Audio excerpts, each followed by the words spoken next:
Hey, what's up? My name is John Bonjour. I'm a comic artist and film enthusiast. I have not drawn any art because who's got the time? But I would love to enthuse about some film. Today we are talking about Anora.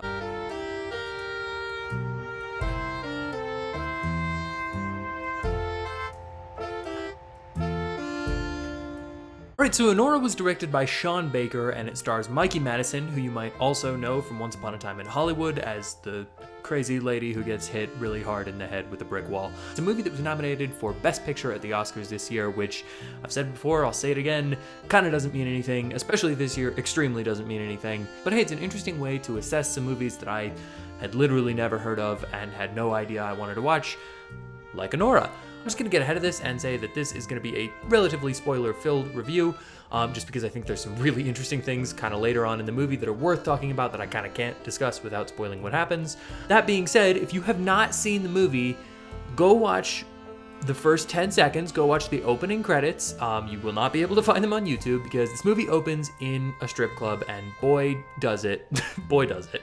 And that is a thing that if you're not comfortable with a pretty extensive amount of nudity, if you're not comfortable with a lot of sexual themes, sexual elements in a movie, I gotta be honest, this one's just not gonna be for you. I wasn't super comfortable with it. I do think there's a purpose for it. I think it has a reason to be in the story, but it's not really a thing I seek out in a movie, so it was a little bit uncomfortable, and it was extremely uncomfortable watching it with my sisters and wife. But the point being, it is a very explicit movie, so if you haven't seen it and you don't really like that, it's just, it's not gonna not be that. That said, if you haven't seen it and don't mind that kind of thing, I highly recommend checking out this movie because I think it was really, really well done. There's a lot of Oscars movies over the years that have tended to be a little bit meandering and kind of nothing about nothing in search of nothing. And I don't think this is one of those. Anora is a movie with a clear point, a clear objective, even though we don't know what it is until the end, that this is a movie that knows where it's going, it knows what it's doing, it all comes together in a satisfying, interesting way.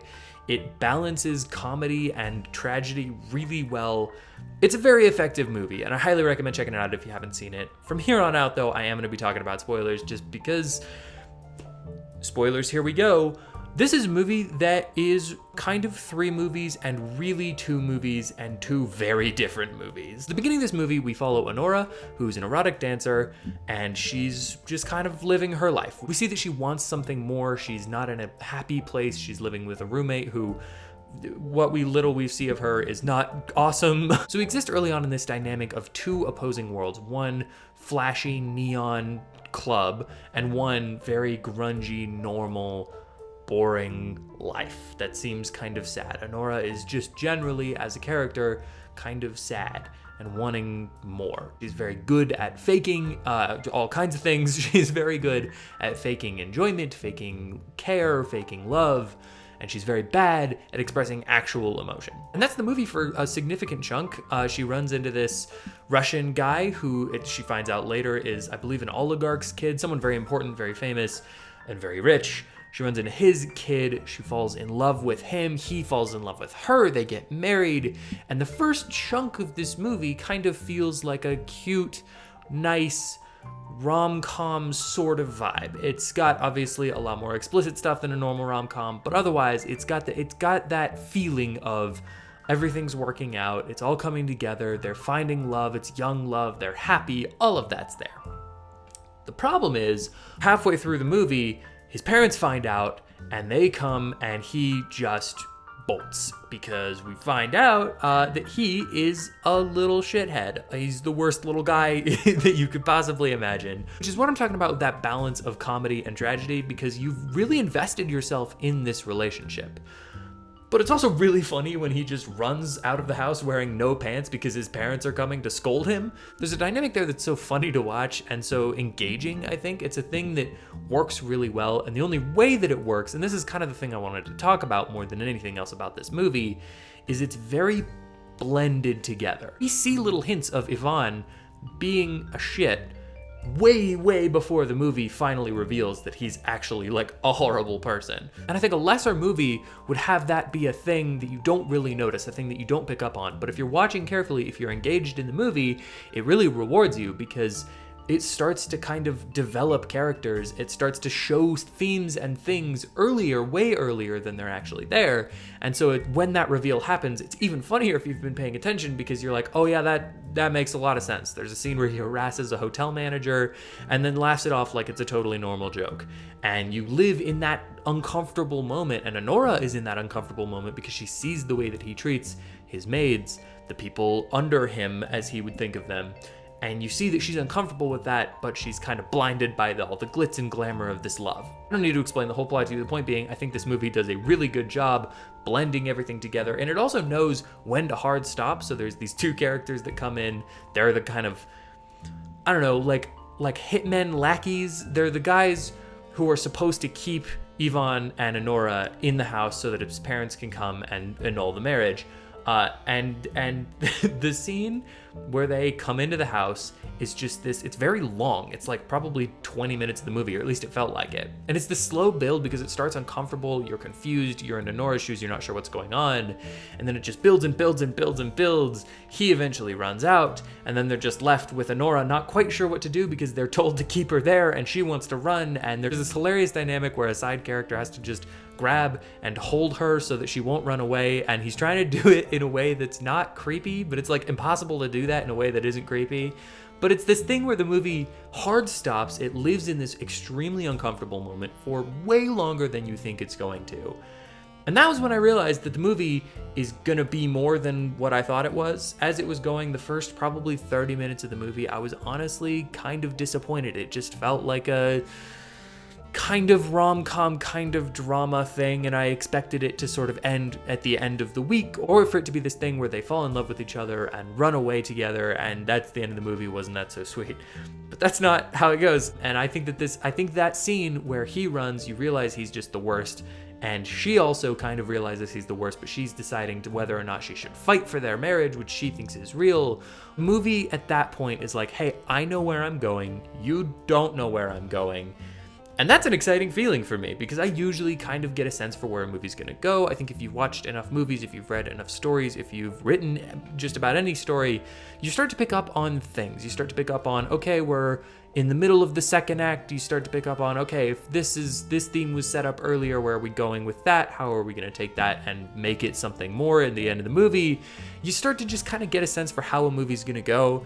And Anora is maybe the least conventional movie I've ever seen. It's phenomenally funny, and it's phenomenally sad, but it's also just really interesting the way that it's put together, because I never knew what was gonna happen. But I think the thing that I love about this movie, and I've been thinking about a lot, I watched it last night and I kind of haven't stopped thinking about it. The thing that I love about this movie is that it fully understands what parts of the story are interesting and what parts of the story are worth spending time on, and it skips over things that just aren't particularly engaging, and I think that's shockingly effective. John Baker's grasp on what parts of the story are going to be engaging and what parts of the story are worth telling are very different from what I would initially assume. Like, if you told me the story of this movie, if I were gonna make the movie, I would probably do it in a more conventional, standard way, and it would be a way worse movie. I think the way that this story is told is so distinct and different from anything else I've ever seen, to the point that the end of the movie, I'm not gonna go into detail on what it all is, but the ending of this movie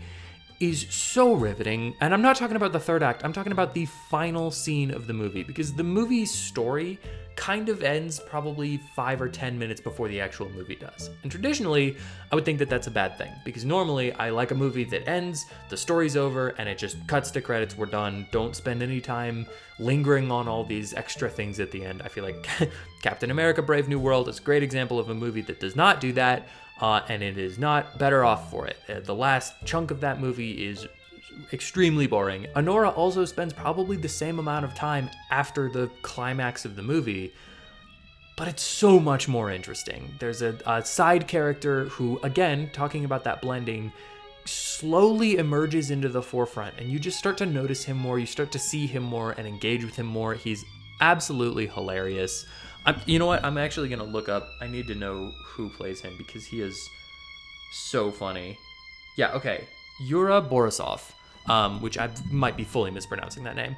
He plays Igor, and he is the best side character we've ever gotten in a movie. If he doesn't win for Best Supporting Role, I will be genuinely crushed, because this is the first time I've seen a supporting role and gone, oh, that's why we need an Oscar for this. Like, that's what you can be bringing to something like this. And his character dynamic with Anora is such an interesting thing. He's the guy who was grabbing her and holding on to her so that she wouldn't run away, and just trying to do it in the most chivalrous way you can possibly grab and hold someone half your size when you've invaded their home. They slowly develop a friendship, which leads into a potential relationship, and the ending of this movie, Anora is finally comfortable enough, or at least I read it as her being finally comfortable enough to engage with some of the trauma that she's lived through in all of her life, and especially the last couple of weeks. And it's this hilarious, haunting, sad, it's the weirdest vibe to end a movie on, and the movie knows, and I think that that's important. A lot of movies end on weird vibes, and you're like, okay, why would you do that? This is a movie that ends on a weird vibe, and it's the perfect encapsulation of what this movie is and it's trying to say. Point being, I'm getting deep in the paint here, but Anora, yes, has a lot of the sexual elements that, yes, are a little uncomfortable for me, but they're also vitally important to the story that it's trying to tell. And I think it's very showing that the only sexual elements we see are with Anora, from Anora's perspective, not, POV, but with Anora as she's developing relationships with people, as she's connecting with people. I think that's important. The movie wouldn't work in the same way. It wouldn't have the depth that it does if you didn't have that focus throughout the film.